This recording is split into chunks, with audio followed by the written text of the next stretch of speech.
मुजफ्फरपुर जिला में एक हैरान कर देने वाली घटना सामने आई है, जहां एक कलयुगी बेटे ने अपने ही जिंदा बाप को कागजों में मृत साबित कर दिया और उनकी बेशकीमती पुश्तैनी जमीन को लाखों रुपए में बेच दिया। मुजफ्फरपुर के कांटी प्रखंड के वीरपुर के रहने वाले 90 वर्षीय बुजुर्ग राजनारायण ठाकुर ने जिलाधिकारी से मिलकर न्याय की गुहार लगाई है और अपने बेटे पर धोखाधड़ी का आरोप लगाया है। राजनारायण ठाकुर ने बताया कि उनकी पुश्तैनी बेशकीमती 10 डिसमिल जमीन को उसके बेटे ने लाखों रुपए में बेच दिया। जब इस जालसाजी के विषय में उन्हें पता चला तो उनके पैरों तले जमीन खिसक गई।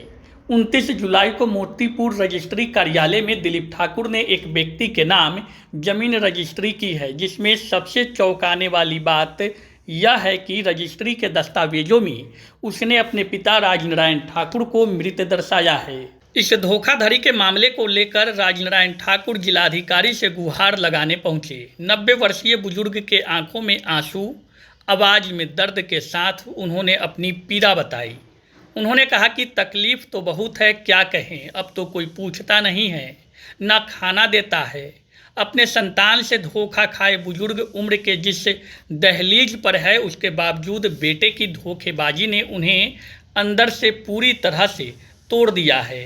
उनके 5 बेटे हैं। 5वें नंबर के बेटे दिलीप ठाकुर ने योजनाबद्ध तरीके से साजिश के तहत अपने ही बाप को कागज पर मृत साबित कर उनकी संपत्ति को बेच दिया है, जबकि राजनारायण ठाकुर जीवित है। उन्होंने जिलाधिकारी को जमीन से जुड़े दस्तावेज प्रस्तुत किया है। जिलाधिकारी सुब्रत कुमार सेन ने तत्काल मामले की गंभीरता को देखते हुए कांटी अंचलाधिकारी और कांटी थाना अध्यक्ष को जांच के निर्देश दिए हैं। जिलाधिकारी ने 5 भाइयों को आपसी सहमति से जमीन का बंटवारा करने का सुझाव भी दिया है। जिलाधिकारी ने बताया कि अगर भाइयों के बीच आपसी सहमति नहीं बनती है तो राजनारायण ठाकुर को सिविल कोर्ट में पार्टीशन सूट यानी कि बंटवारा वाद दाखिल करना होगा। इसके बाद ही रजिस्ट्री को रद्द कराने की कानूनी प्रक्रिया आगे बढ़ सकती है। दिक्कत है उनको कोई पूछता नहीं, न खाने के लिए पूछता है, न कपड़ा के लिए।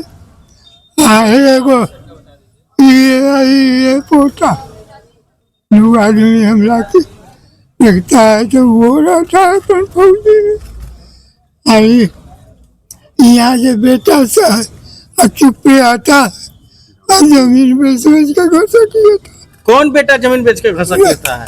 और दिलीप। कितने नंबर बेटा है? ये जमीन तो बेच दिया ये कितना नंबर? 5वां नंबर। क्या को बेटा है? 5 गो। कितना नंबर बेटा जमीन बेच लेता है? 5वां नंबर। 5वां नंबर। क्या नाम है? आपको क्या लिख शो कर दिया उसमें? दिलीप ठाकुर ना कहते। हाँ, तो उसमें क्या लिख दिया? आप तो जीवित हैं अभी। स्वर्गीय कर दिया है।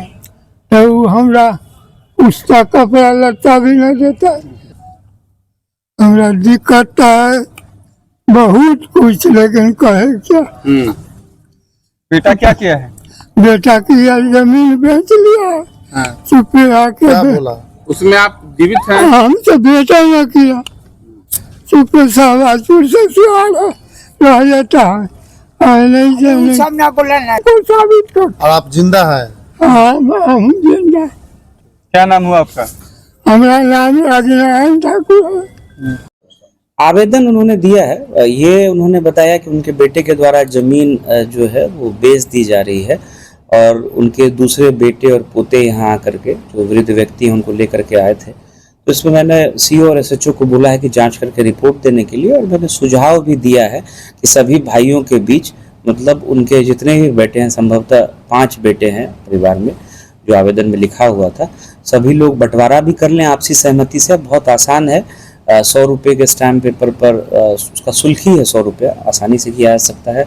अगर आप स्वयं अगर एग्री नहीं होते हैं सभी पक्षकार, तो कोर्ट में फिर पार्टीशन सूट का मामला बनता है। उसमें पार्टीशन सूट में भी जो है बंटवारा की जो डिक्री होगी उसको हम लोग कंप्लायंस कराएंगे, लेकिन लोकल स्तर पर हम लोग पहले प्रयास करेंगे कि सीओ और एसएचओ जो है सभी पक्षकारों से बात करके एक समाधान निकालने का प्रयास करें।